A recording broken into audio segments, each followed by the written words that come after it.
네, 오늘은 여호수아 2장 15절부터 21절에 있는 말씀으로 지금 붉은 줄을 매어야 한다라고 하는 제목으로 우리가 하나님의 말씀을 함께 나누려고 합니다.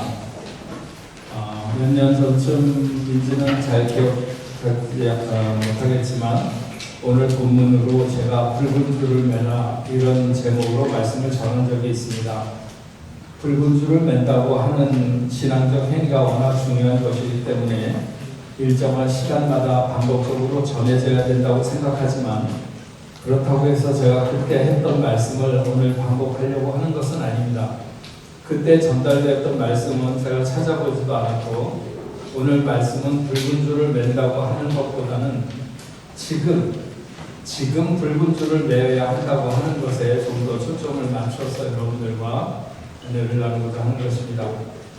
이스라엘 백성들이 애굽을 나와서 가나안 땅으로 가장 가깝게 직접적으로 들어갈 수 있는 길목인 가데스 바네아라고 하는 곳은 애굽으로부터 약 200km 떨어진 곳으로 그들이 그곳에 도착하는데 2년 정도 걸렸습니다. 그러니까 아무리 많은 사람들이 한꺼번에 움직이고 이런저런 여러 가지 일이 있었다 할지라도 2년 만에 도착한 것은 그리 빠른 것은 아니었습니다. 그러나 그들이 그곳에서 40일간 가나안을 정탐하고 그들은 가나안에 들어가지 못하고 40년 동안 광야로 들어가서 광야 생활을 하게 됩니다. 각 지파에 한 명씩 12명을 뽑아서 정탐하도록 가나안에 들어갔고 그들은 그곳이 과연 정말 젖과 꿀이 흐르는 땅이라고 하는 데는 이견이 없었지만 그러나 그 땅에 이미 살고 있었던 아낙 자손을 비롯해서 많은 이방 족속이 너무나도 강하기 때문에 그 땅을 차지할 게 어렵다고 하는데 의견이 모아지고 12명 중에 10명이 부정적인 입장을 표했고 단지 여호수아와 갈렙만이 그 땅을 차지하기 위해서 우리가 들어가야 된다 이렇게 얘기했습니다. 부정적인 기류는 그 숫자에서도 압도적이었지만 그 사람들은 무섭게 반발하며 모세를 제껴놓고 다른 지도자를 뽑아서 우리가 나왔던 애굽으로 돌아가자고 하는 의견을 나타냈습니다.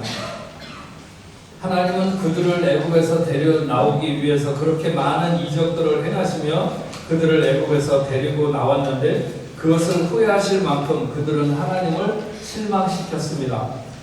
하나님은 이스라엘을 버리고자 하셨습니다. 하나님은 그들을 다 죽여버리고 어떤 방법이든지 모세에게 새로운 나라와 새로운 백성을 만들어 주겠다고 하셨습니다.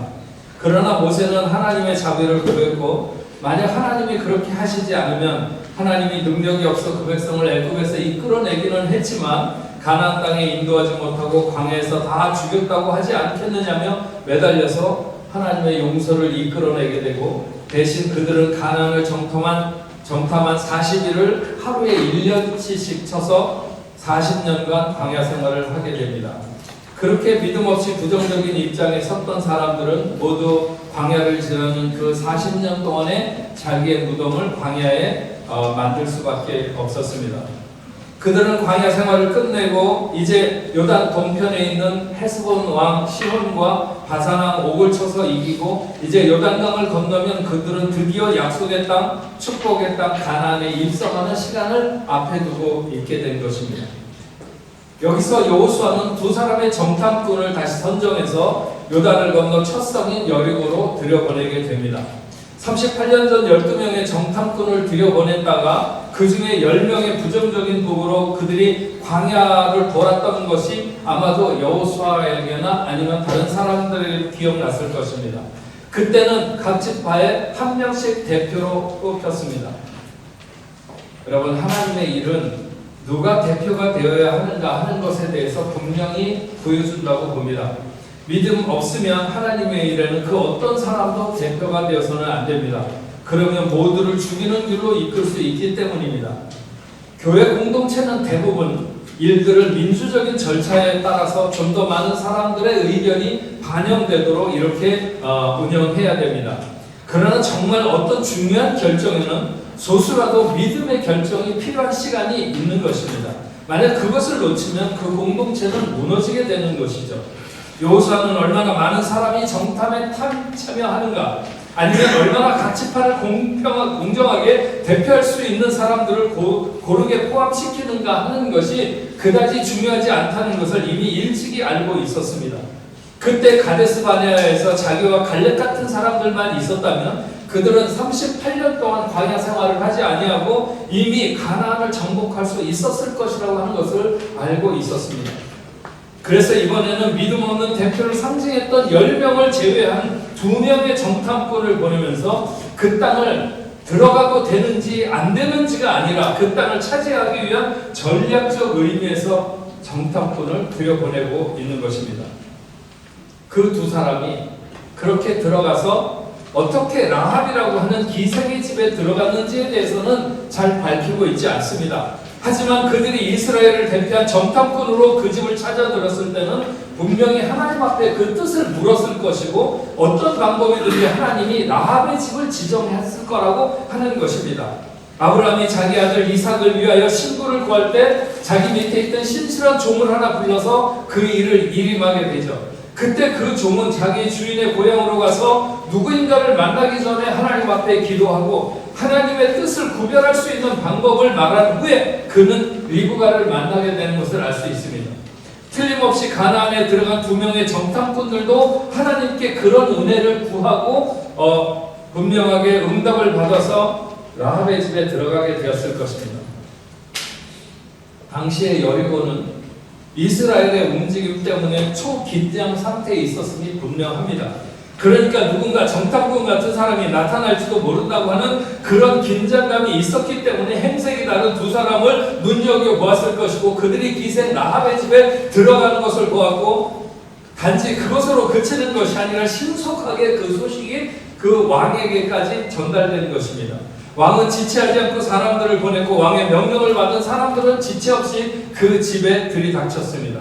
그리고는 그 사람들을 내놓으라고 하면서 그들은 이 땅을 정탐하러 왔다고 이렇게 규정하고 있는 것을 알 수 있습니다.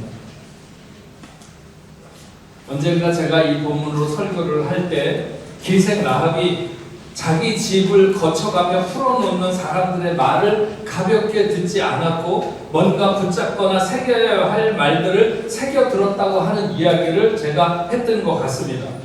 외부, 즉 나라 밖의 일들을 가장 잘할 수 있는 곳은 바로 당시의 기생 라합의 집과 같은 곳이었습니다. 거기는 많은 사람들이 여러 가지 소문을 물어다가 내려놓고 떠나는 곳이었습니다. 그런데 그 중에 기생 라합의 마음을 끄는 이야기가 있었는데 그것은 이스라엘이라고 하는 하나님을 믿는 사람들에 대한 소문이었습니다. 이미 그 이스라엘이 광야를 지나 여리고 동편에 이른 것은 물론이거냐 여리고 동편에 있는 나라들을 점령한 이야기는 벌써 요단강을 건너서 여리고에 다 퍼졌을 것입니다. 그래서 라합은 그 정탐꾼들에게 이렇게 얘기를 합니다.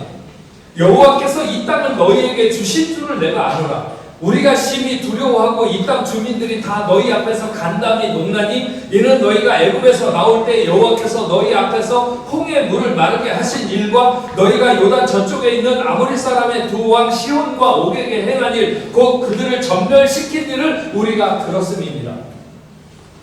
라합은 비록 자기가 들은 소문으로 믿음을 갖게 된 것이지만 하나님에 대한 믿음을 고백하고 있습니다.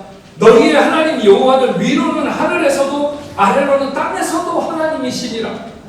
그가 하나님을 얼마나 잘 믿고 얼마나 깊고 섬세하게 섬겼는가라고 하는 것을 잘 말할 수는 없습니다. 하지만 그는 자기의 기준으로 하나님에 대한 신실한 믿음을 분명하게 내보이고 있는 것이 사실입니다.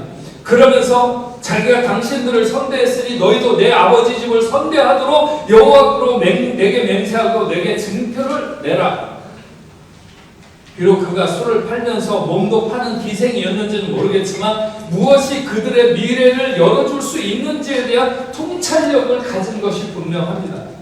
아무도 자기의 생명조차 구할 수 있는지 보장할 수 없는 그때 이 여인은 자기 집안의 모든 식구를 구원할 수 있는 길을 열고 있는 것입니다. 정탐꾼은 말했습니다.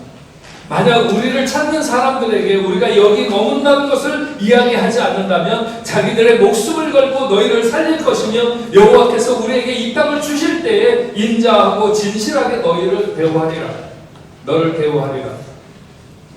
우리가 잘 알고 있는 것처럼 이스라엘 백성들이 요단강을 건너서 요단 서편의 가나안 땅을 점령하기 시작할 때 그 첫 성인 여리고성을 점령하게 되는데, 그때 그 성을 무너뜨리는 방법은 하루에 한 번씩 그 성을 도는 것이고, 제7일째는 7바퀴를 돌고 난 이후에 모두가 함성을 지르면 여리고성이 무너져 내리도록 되어 있었습니다. 그 7째 날 아침에 그들이 성을 돌기 위해서 나설 때 여호수아가 이런 얘기를 합니다. 7번째 제사장들이 나팔을 불 때에 여호수아가 백성들에게 이르되 외치라. 여호와께서 너희에게 이 성을 주셨느니라. 이 성과 그 가운데 있는 모든 것은 여호와께 온전히 바치되 기생 라합과 그 집에 동거하는 자는 모두 살려주라. 이는 우리가 보낸 사자들을 그가 숨겨주었음이니라. 정말 여리고성은 그냥 그들이 하루에 한 바퀴, 7일째 7바퀴 돌고 함성을 지를 때에 무너져 내렸습니다. 기생 라합의 집은 그 성벽 위에 지어진 집입니다. 그래서 그 뒤쪽 창문이 성벽으로 나 있기 때문에 정탐꾼들을 그 창으로 달아 내렸던 것이죠.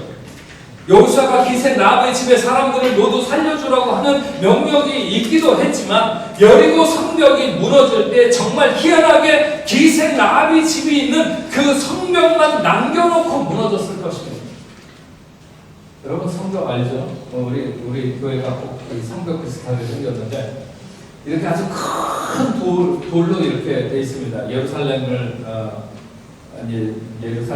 뭐 여리고성이든지 가보면 큰 돌로 이렇게 쌓아가지고 있는 그런 것들이 그냥 어떻게 됐는지는 모르겠지만 그냥 다 사방으로 무너지는데, 라합의 집이 있던 그 부분만 안 무너지고 성벽이 안 무너지고 그대로 있었을 것이다, 이렇게 보는 것이죠.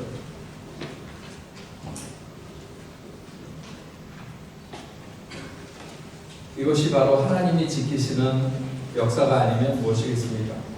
세상의 모든 것이 다 무너져 내려도 하나님이 보호하시면 그 중에 견고한 요새처럼 서리라 믿습니다. 정탐꾼을 대하는 라합의 자세는 굉장히 진지했고 목숨을 걸었습니다.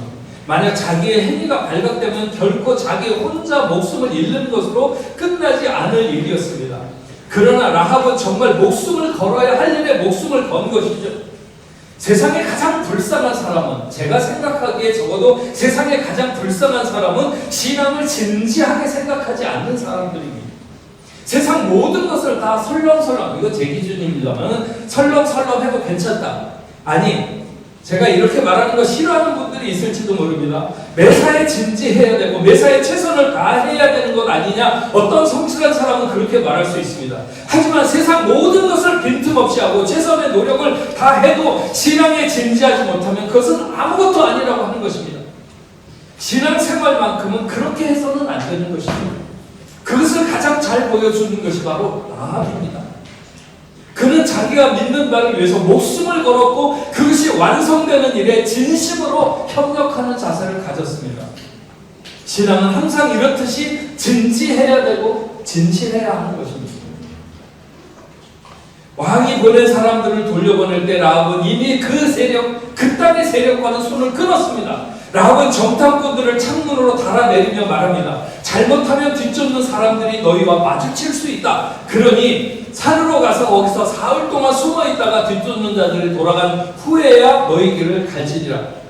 라합이 하나님이 예비하신 사람이라고 하는 확신이 정탐꾼들에게 있었지만, 그러나 정탐꾼들이 생각할 때도 라합은 정말 그 자세가 너무나도 귀했기 때문에 전쟁 같은 그 아우성이 있는 시간에 혹시라도 자신들이 그들을 보호하지 못하고 정신 차려서 그들에게 이렇게 그들을 안전하게 해주지 못하면 혹시 그들에게 화가 미칠까 정탐꾼들은 염려가 되어서 그래서 분명한 장치를 하는 거죠.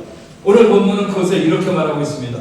우리가 이 땅에 들어올 때 우리를 달아내린 창문에 이 붉은 줄을 메고 내 부모와 형제와 내 아버지와 가족들을 다 내 집에 모으라. 누구든지 내 집 문을 나가서 거리로 가면 그의 피가 그의 머리로 돌아갈 것이요 우리는 허물이 없으리라. 그러나 누구든지 너와 함께 집에 있는 자에게 손을 대면 그의 피는 우리의 머리로 돌아오려니와 내가 우리의 이 일을 누설하면 내가 우리에게 서약한 이 맹세에 대하여 우리에게는 허물이 없으리라. 정탐꾼들을 창문에서 달아내렸던 바로 그 줄이라고 말하기도 하고, 그 줄이 아니라 다른 붉은 줄이라고도 하는 설이 있습니다. 히브리어의 카와라고 하는 기다리다 혹은 소망하다라고 하는 동사에서 파생된 소망이라고 하는 이 명사, 소망이라고 하는 단어가 이 붉은 줄이라고 하는 것에 담긴 뜻이라고 하는 것입니다. 어쨌든 가장 중요한 것은 그 붉은 줄이 어린 양의 피를 문설주에 바르던 사람들에게 주어졌던 그 의미와 다르지 않고, 어린 양 되시는 예수 그리스도가 자기 백성을 구원하시기 위해서 흘리시는 그 보혈을 의미한다고 하는 것은 많은 신학자들이나 목회자들이 공통적으로 얘기하는 것입니다. 정탐꾼들과 라합의 사이의 맹약은 붉은 줄이었습니다. 아무 줄이나 되는 것이 아니라 다른 어떤 색의 줄이 되는 것도 아닙니다. 그들을 구원하기 위해 달아내렸던 그 창에 붉은 줄을 묶어야 한다는 것이죠. 앞에서 라합의 하나님을 믿는 자세의 진지함에 대해서 제가 얘기를 했는데, 가장 중요한 것은 바로 붉은 줄의 약속을 갖는 것입니다. 우리가 교회를 왜 다닐까? 우리가 왜 신앙생활을 할까? 하나님을 믿는다고 하는 것은 우리에게 어떤 일이 일어나는 것일까? 그것은 예수의 피로 구속함을 입는다고 하는 확신을 갖는 것입니다. 예수 십자가에 달린 피로 그대는 씻겨 있는가? 더러운 죄 회개하는 능력을 그대는 참으지 하는가? 예수 보혈의 피로 그대는 씻겨 있는가? 마음속에 여러 가지 죄악에 깨끗이 씻겨 있는가? 예수의 피에 대한 효력을 믿지 못하는 사람은 미안하지만 아직 그리스도인이라고 말할 수 없는 것입니다. 라합의 붉은 줄의 효력을, 라합이 그런 붉은 줄의 효력을 믿었다면 우리는 붉은 피, 어린 양의 붉은 피의 효력을 믿어야 하고, 그 피의 능력이 우리의 죄를 씻기는 그런 은혜를 우리가 입어야 하는 것이죠.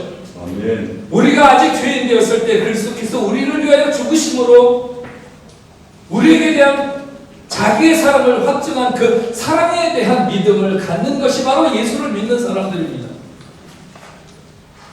저는 우리 교회의 많은 젊은이들, 청년들이 가진 믿음에 대해서 결코 약자로 보고 싶진 않습니다. 하지만 그 젊은이 중에 한 사람이라도 아직 교회 생활을 단지 친구를 만나기 위해서 나오거나 아니면 이국 생활에서 어떤 교제장 정도로 생각하고 교회를 다니는 사람이 있다면 그 사람은 본질을 놓치고 있는 것입니다. 교회를 다닌다고 하는 신앙생활을 한다는 것에 가장 중요한 것은 예수의 피가 내 죄를 씻고 내가 그의 피로 인하여 구원을 얻었다고 하는 확신에 있는 것입니다. 오늘 말씀을 생각하게 된 결정적인 것은 21절에 있는 말씀을 생각하려고 하는 것이죠. 라합이 이르되 너희의 말대로 할 것이라 하고 그들은 보내어 가게 하고 붉은 줄을 창에 매니라. 라합은 정탐꾼들과 이야기를 끝내고 그들을 돌려보내며 붉은 줄을 창에 맸습니다. 이 정탐꾼들이 라합의 말대로 사흘을 산에 머물다가 가고 온 이스라엘 사람들이 요단 동편에서 요단 서편으로 요단강을 건너와서 또 길갈이라는 곳에서 할례를 행하고 그 낫기를 기다리고 그래서 여리고를 돌기 시작했다고 한다면 그 기간이 정확하게 얼마나 걸렸을지 잘 모릅니다. 그 기간이 한 달이었는지도 모르고 몇 달이었을지도 모릅니다. 그들이 여리고를 공격해 올 때까지만 창문에 붉은 줄을 매면 되는 것은 분명한 일입니다. 그러나 라합은 정탐꾼들을 보내며 그들과 약속한 줄을 그 창문에 메었다고 하는 것입니다. 이제 그 집은 그것으로 여리고에 있는 모든 사람들이 다 죽을 수밖에 없는 시간에도 그 생명이 지켜지는 것이죠. 우리는 지금 해야 되는 결단을 미루지 말고 지금 해야 될 줄로 믿습니다. 그 중에 예수의 피로 죄 씻음을 받고 구원의 확신을 갖는 것에 대해서 미루면 안 되는 것입니다. 라합이 정탐꾼들과 약속한 것은 엄청 어려운 일이 아닙니다. 그냥 그 말을 믿고 붉은 줄을 묶으면 되는 것입니다. 우리의 구원도 어려운 것이 아닙니다. 예수의 피로 죄 씻음 받고 십자가에 달린 예수를 믿기만 하면 구원은 우리에게 이르는 것입니다. 하지만 이것을 미루는 사람들이 얼마나 많을까요? 그날이 오기 전까지만 하면 되지. 제자훈련이나 성경 공부 신청하라고 벌써 몇 주째 하고 있는데 할까 말까, 한 주일 지나면 한 명 더 신청했다고 그러고 한 주일 지나면 한 명 했다고 그러고, 왜 한 번 얘기할 때 그냥 왕창 다 해가지고 이게 다 끝났다고 이렇게 못할까요? 그게 제 소원인데. 우리 교회 그게 제 소원인데 왜 그게 안 될까? 언제나 그렇게 될까요?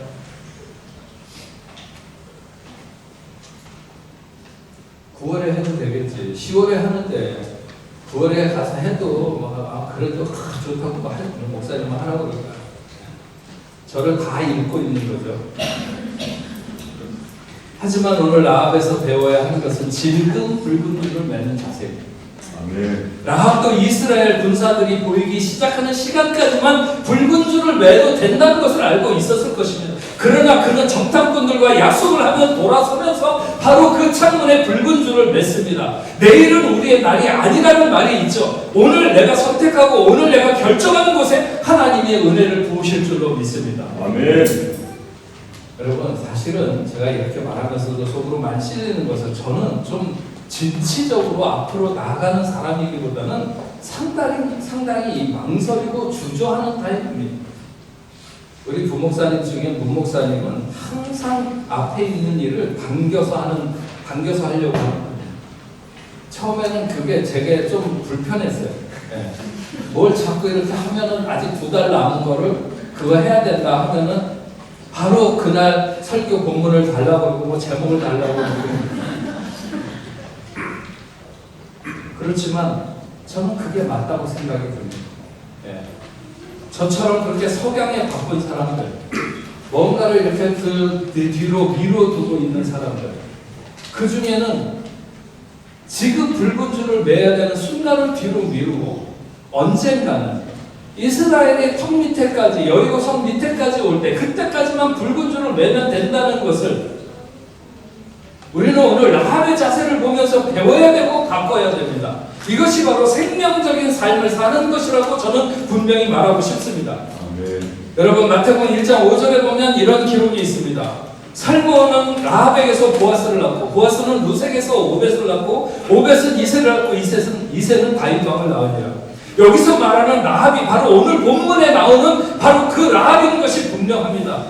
다만 유대인의 전승에 의하면 라합이 여호수아와 결혼을 했다 이런 말도 있고 여리고를 정탐한 2명 중에 1명인 살몬과 결혼을 했다는 기록도 있는데 마태복음은 그 후자를 말하고 있는 것입니다. 어쨌든 라합은 그 전에 그의 삶이 어떤 삶을 살았든지 간에 그래서 기생 라합의 집이라고 하는 그런 말을 들었는지 모르겠지만 그러나 그 여인은 특별한 여인이었고 자기 모든 가족을 구원할 뿐만 아니라 다윗 왕과 예수 그리스도가 탄생하는 계보를 잇는 그런 위대한 여인으로 등장하고 있는 것을 알 수 있습니다.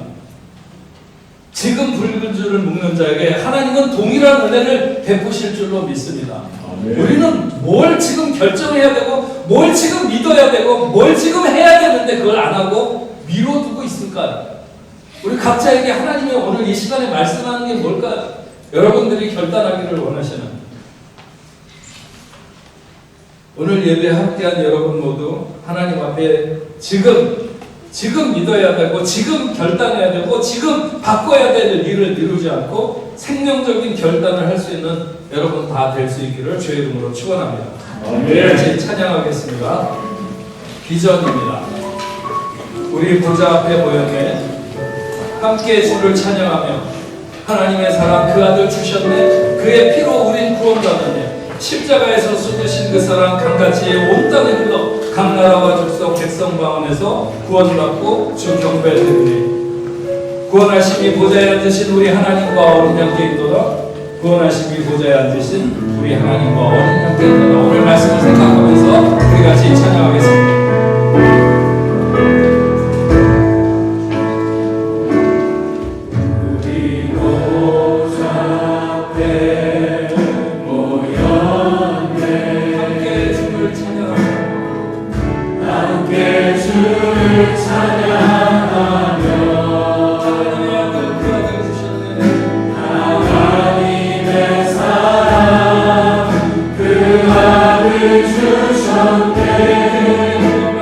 주셨네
세상적으로 내세울 것이 없는 여인이었습니다.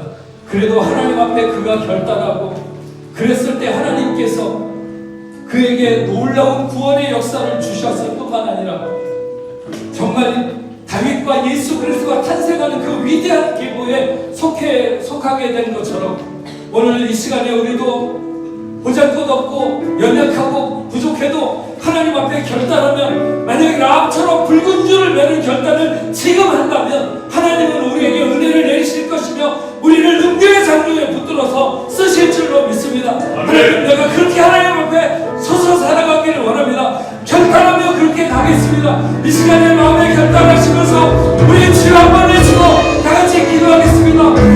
주여!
하나님 아버지,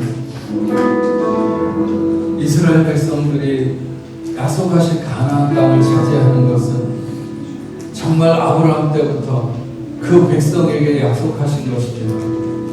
그러나 어쩌면 그 여리고 땅, 가나안 땅에서 살다가 모든 것이 다 전멸되는 가운데에서 자기와 자기 가족을 구원하는 이 라합을 오늘 우리가 생각을 할 때, 그는 정말 세상으로 보면 너무나도 보잘것없고 어쩌면 손가락질 받는 사람이었는지는 모르겠지만, 그러나 그가 하나님에 대한 그 이야기를 들었을 때 그는 그 마음에 믿음을 가졌고, 그래서 정말 그 붉은 줄의 약속을 하게 될 때 그는 주저하지 않았습니다. 이스라엘 백성들이 애국을 나올 때 그 집에 문설주의 어린 양의 피를 바른 그 가정들마다 사망이 그곳을 넘어갔고, 아버지 하나님, 그래서 그들이 그 애국을 나와서 가나안을 향한 여정을 시작할 수 있었던 것과 마찬가지로 우리도 오늘 예수의 피가 우리의 모든 죄를 씻으며 우리를 생명으로 옮긴다고 하는 사실을, 아버지 하나님, 이 사실을 더 이상 미루지 않도록 주여 도와주시옵소서. 아멘. 언젠가는 하나님을 잘 믿겠지, 언젠가는 하나님 앞에 열매를 드릴 거야, 이런 그 막연한 생각으로 우리의 삶을 뒤로 미뤄두지 않게 하시며, 오늘 이 시간에 결단하게 하시고, 이 시간에 아버지를 믿기를 작정하게 하시고, 이 시간에 하나님 앞에 손드는 당신의 사랑하는 자녀들이 되어서 아버지 하나님, 이 시간 이후로 하나님이 부으시는 그 놀라운 은혜에 젖는 그런 삶이 되도록 주여 역사하여 주시옵소서. 우리 교회에 있는 많은 당신의 사랑하는 귀한 자녀들, 저들 중에 한 사람도 아버지 하나님 정말 그 슬기로운 다섯 처녀와 어리석은 다섯 처녀에서 어리석은 다섯 처녀와 같이 그렇게 뭔가 결혼 준비하는 것을 미루다가 바깥에 쫓겨나서 슬피 울부짖는 그런 불쌍한 사람들로 전락하지 아니하도록 하나님 도와주시옵기만을 간절히 바라고 원합니다. 아멘. 아버지 하나님, 우리 모두 결단하고 하나님 앞에 좀 더 바짝 따라갈 수 있는, 베드로가 멀찍이 주님을 따라다가 예수를 부인했던 것처럼 우리는 주님을 바짝 쫓아갈 수 있는 저희들 다 될 수 있도록 주여 도와주시고, 지금 이 시간이 중요한데 이 시간에 아버지 하나님 결단하고 따라갈 수 있는 하나님의 귀한 자녀들 다 될 수 있도록 인도하여 주시옵소서. 아멘. 오늘 하나님 앞에 나올 때 귀한 예물 구별하여 드렸습니다. 드리는 손길들마다 저들의 삶의 현장에 함께하여 주시옵시고, 저들이 드린 11조와 감사 예물과 선교 헌금과 주일 헌금과 그리고 여러 가지 목적을 가지고 하나님 앞에 올려드리는 그 예물, 아버지 하나님 흥량하여 주시옵시고, 풍족하게 아버지 하나님 저들에게 함께하여 주셔서 차고 넘치는 은혜가 저들의 삶의 현장에 나타날 수 있도록 주여 도와주시옵소서. 아버지 하나님, 우리 교회가 이 땅에 주신 사명 잘 감당하게 하여 주옵소서. 저 땅끝까지 이르러 복음 증거하는 일에 앞장서는 교회가 될 수 있도록 주여 도와주시옵시고, 선교에 앞장서는 교회가 될 수 있도록 주여 도와주시옵시며, 우리 성도들 한 사람 한 사람 모두가 선교적인 삶을 살아갈 수 있도록 인도하여 주시옵소서. 많은 사람들이 여행 중에 있습니다. 돌아올 때까지 하나님 안전하게 보호하시고 지켜주시옵소서. 혹시 아버지 하나님 저들 중에 질병으로 인해 고통받거나 힘들어하거나 어려워하는 하나님의 자녀들이 있습니까? 주님 이 시간에 찾아가 주시옵소서. 어루만져 주시옵시고, 예수의 이름으로 모든 질병을 물리쳐 주시옵시고, 깨끗이 낫는 귀한 역사가 있도록 인도하여 주시옵소서. 아버지 하나님, 한국에서 사랑하는 아내를 잃고 아버지 하나님 마음 아파하는 우리 에릭에게 하나님 함께하여 주시옵시고, 사랑하는 아들을 비롯해서 모든 가족들에게 위로를 허락하여 주시옵시고, 아버지 하나님, 우리들도 살아가면서 기회를 놓치지 아니하도록 하나님 도와주시옵기만을 간절히 바라고 원합니다. 하나님, 특별히 오늘 저희들 드리는 이 예배에 함께 나온 당신 사랑하는 귀한 자녀들이 있습니다. 박재영, 김태현, 박유민, 박민서, 유동원, 정마리, 원영암, 원하람, 이가은, 장은별, 박성희, 김이한, 김리안, 이지윤, 박서진, 박유진, 신호연, 나유진, 이수지, 아버지 하나님 사랑하는 귀한 자녀들이 어떤 여정 가운데 오늘 이곳에서 함께 예배 드리게 되었는지 저들은 다 하나님의 사랑받는 귀한 백성 백성들인 줄로 믿습니다. 저들이 가는 길에 동행하여 주시옵시고 섬세하게 인도하여 주셔서 평생을 하나님의 사랑 가운데 은혜를 풍족하게 누리며 살아가는 복된 자녀들이 다 될 수 있도록 주여 도와 주시옵소서. 우리 동네포교회 성도들도 지금 많이 여행 중에 있습니다. 돌아올 때까지 안전하게 지켜주시고 보호하여 주옵소서. 이제는 우리 주 예수 그리스도의 은혜와 하나님 아버지의 크신 사랑과 성령님의 강화 감동으로 교통하시니 오늘 하나님 앞에 나와 예배하는 당시에 사랑하는 자녀들과 저들의 가정과 직장과 두고온 고국교회 세계 만방에 흩어져 복음을 전하는 모든 선교사들과 그 사역지 위에 이제로부터 영원토록 함께 있을지어다. 아멘.